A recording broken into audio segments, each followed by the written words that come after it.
have a pretty popular series that I've done on this channel a few times, and that is drawing or painting characters or monsters or villains based on the original text that they came from. But for the first time ever, I get to do it for my book. I wrote a book! I'm sorry, I'm very excited. I released a video recently where I went through the whole insane experience of writing my debut novel. So I'll link to that video in the card in the description. But suffice it to say, I have just released my debut novel. I love creative writing and I'm so proud of the result. It's called The Ascendants. It's a sci-fi fantasy that follows a brother and sister and their story of survival. I recommend you go check it out and read it. The really fun, unique thing about this design is the description was actually based on the design. So I get to take you back to how the roaches were initially actually visually conceptualized before I described them in the book. The original descriptions I had before I actually had a clear design. It's more generic and there's stuff that I just put in there that felt alien-y. Like a long head, which is very xenomorphy, and antennae, because why not? Glowing yellow eyes, fleshy pale skin, I don't know. And I didn't really know then, but it didn't matter because at the end of the day, the whole point of a first draft is just to write it. So I didn't stop and think about it too much, but I was moving on and writing the rest of my first draft while Alicia and I were playing around with the visual design. I knew it had spiked limbs and I preferred the creatures that seemed to have two large spiked limbs and separate but smaller atrophied arms. I mean, it's very Scyther Pokemon-y, but also pretty cursed, which is fun. We had to play around with a few different face ideas, but I'd felt the initial batch was sort of like trying to be something specific. So instead I actually asked Alicia to go smaller and just more figurative, but more extreme. See what really wild different directions would look like without feeling the need to stick to my description. And it was from these that I picked one that I really liked, and this is where I took the helm. So this sketch here is actually my sketch, using one of those figures that she'd drawn that I quite liked, but playing with elements and proportions that I felt drawn to. So I really liked these sort of claw arm things that come out of the back, almost like wings, with the really small atrophied arms, a really forward-leaning body. And I also really liked the idea of a mouth inside a mouth, kind of like sharks, or like not all sharks, but there's like those weird shark things that have like the mouth thing that comes out of the mouth. I don't know what I'm talking about, but Benny will find a visual of it, hopefully. Now I know that also is xenomorph-esque, but I'm doing it more like the shark way rather than the alien way. Anyway, with that as the sort of vision that we moved forward with, Alicia did a bit of an animation run cycle with a figure in the silhouette of the proportions that I'd drawn, so we could sort of visualize what they ran like. And this really locked it in place for me. These were the proportions that we'd be working with. I loved the visual of seeing it like charging ahead like this.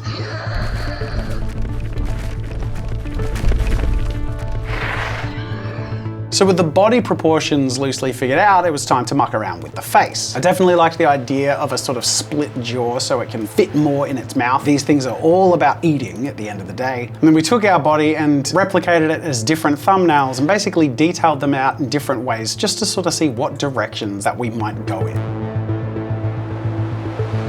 This is the design process in a nutshell, really. Start with really broad sweeping strokes and find what's working, try it in different combinations, and don't lock in anything unless you've tried enough to know it's definitely in the direction you want to go in. And as you can see, by the time she's painting it next to this full-size human silhouette, we're working with that same figure and slowly refining it or doing a few iterations, but also narrowing in and really clarifying the design in the way I liked it.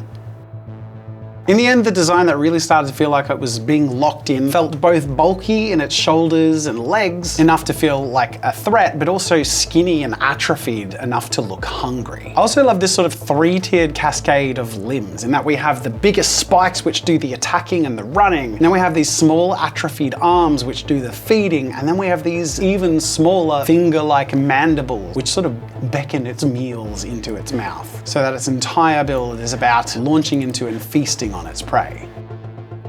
So with our semi-final design roughed in, Alicia moved forward on creating a polished character concept piece to represent the roaches. And as you can see, especially in its grossly fleshy, bony color, these nasty things are becoming very real and very creepy.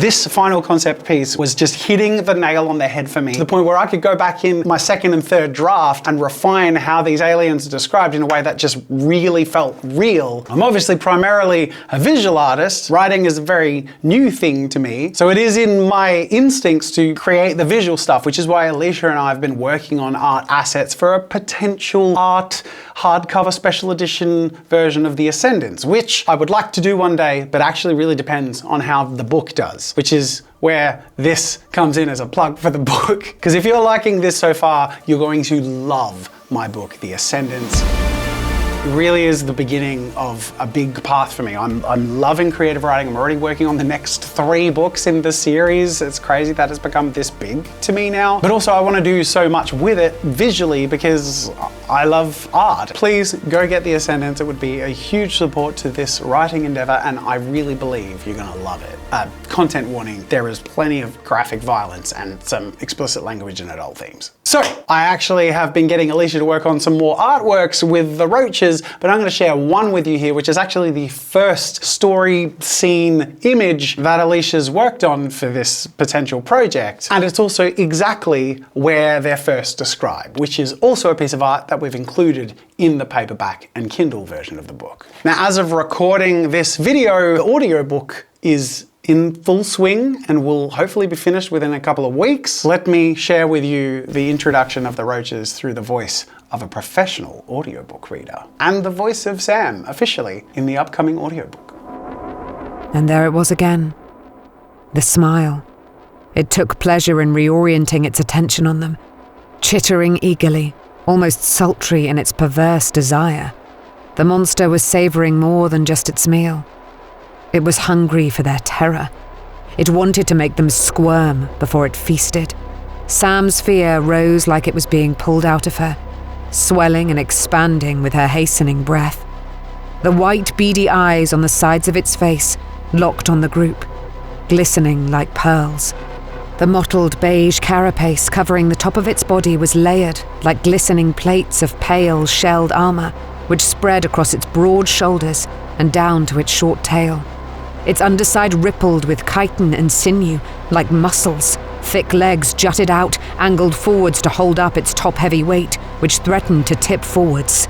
It raised a hidden pair of withered arms from under its body, lifting handfuls of bloody flesh to its mouth and feeding itself with its thin, bony hands. It was like a horrifying amalgamation of cockroaches, spiders, even the lobsters she remembered from her childhood. It towered over 6 feet tall, even while hunched, and was twice as wide as a man. Whoa. Are you creeped out yet? Well, you're not creeped out enough. Now, while we are just really doing the one monster in this video, I'm going to take all these artworks and use them as a reference for a full VR 3D sculpt. We're going to really bring the roaches to life. So in my favorite 3D sculpting program, ShapeLab on the Oculus Store, I bring in my 3 reference artworks. My drawing, Alicia's character concept piece, and the elevator scene. And block out on separate layers the different limbs and the body shape of the roach.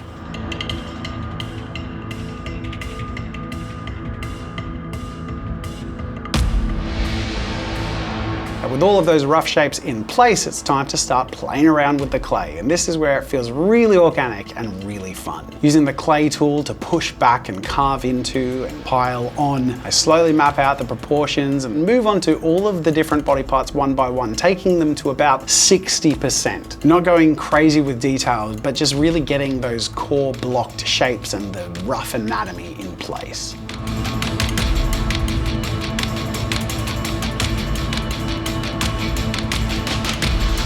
Once I really feel like I'm looking at the rough version of the whole creature, it's time to go in and add the details, one section at a time. Starting off with the carapace and its back and how that goes all the way along to the bottom of its tail.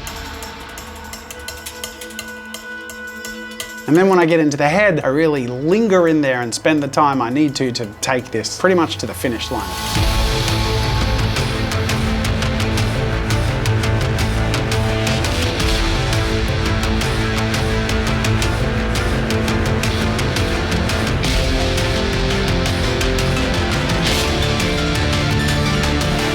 because I basically just sort of spread out from there and limb by limb and section by section carve in a whole bunch of different anatomy, depth and detail.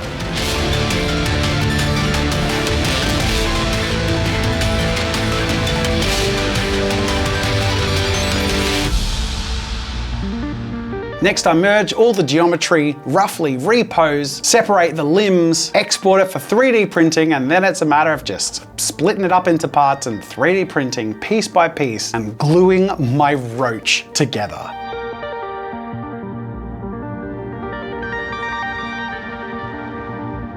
And this is why I love creativity, because it builds upon its own strengths and inspirations. And now we have a full 3D sculpt of this horrific monster ready to paint, which I'm going to hand over to Murray, who has a talent for color and bringing things to life when painting miniatures. So if anyone has the skill to make my statue of my roach horrific to behold, it's Murray. Take it away, Murray.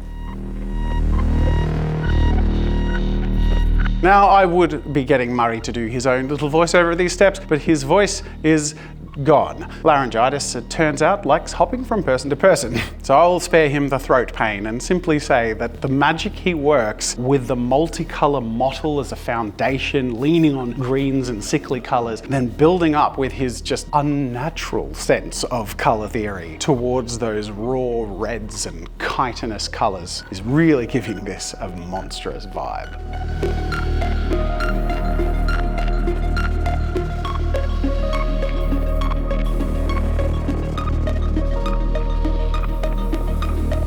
The best part, of course, is the way the blood is integrated. It turns it from a concept piece to something more like a scene that's really leapt out of the book. Glistening dark red blood and coated with gloss varnish, so it always looks fresh.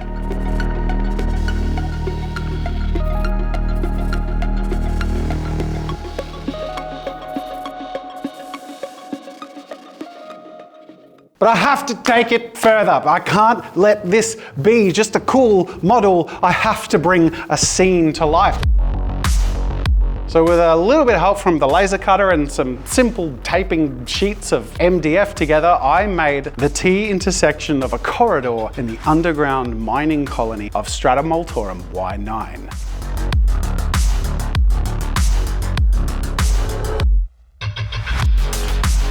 Coating everything in deep black so that I can mist up with grimy browns and greys and then a sheen of silver on top to give it a grimy metallic vibe of the steel walls deep under the mining colony.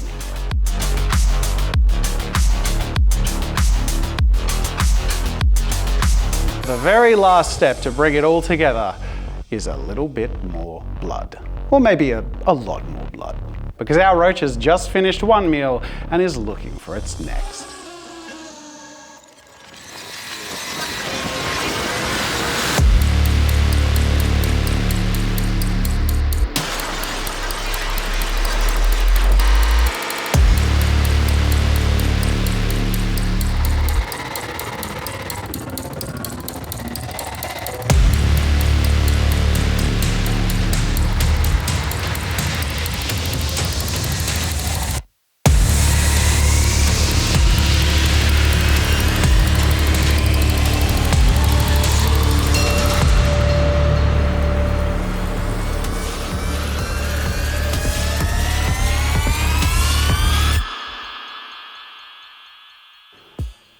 Oh my God. I am way too happy about this and also a little scared, which I think is good. Look, he's not all that different on the cover, except on the cover it's much more figurative and simple.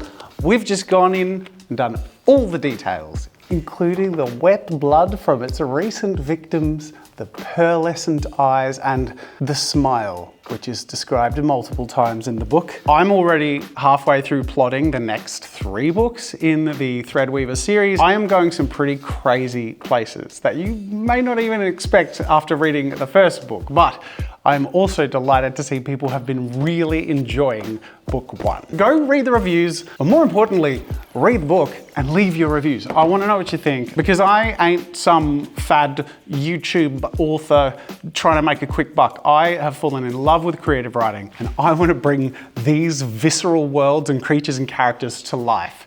and haunt your dreams. Now, the other thing I want to say, this is actually just the beginning of an even bigger project, because I go to PAX pretty much every year, and I'm going to PAX this year, and I was thinking, you know what I could do? I could cosplay as this fella. Specifically, I will be wearing my cosplay on Friday and prowling around PAX. I'll make sure to be doing it specifically at midday to freak you out. But if you miss that, you will be able to see it on display at Lumen's workshop, who will be helping me with the build. And I'm also going to have copies of my book pre-signed, and if you have one, bring it along and I'll sign it for you at PAX Oz. And of course, subscribe to see that multi-part project. It's gonna be big, but I'm really excited to see how far we can take it. And this is the beginning. This is our template.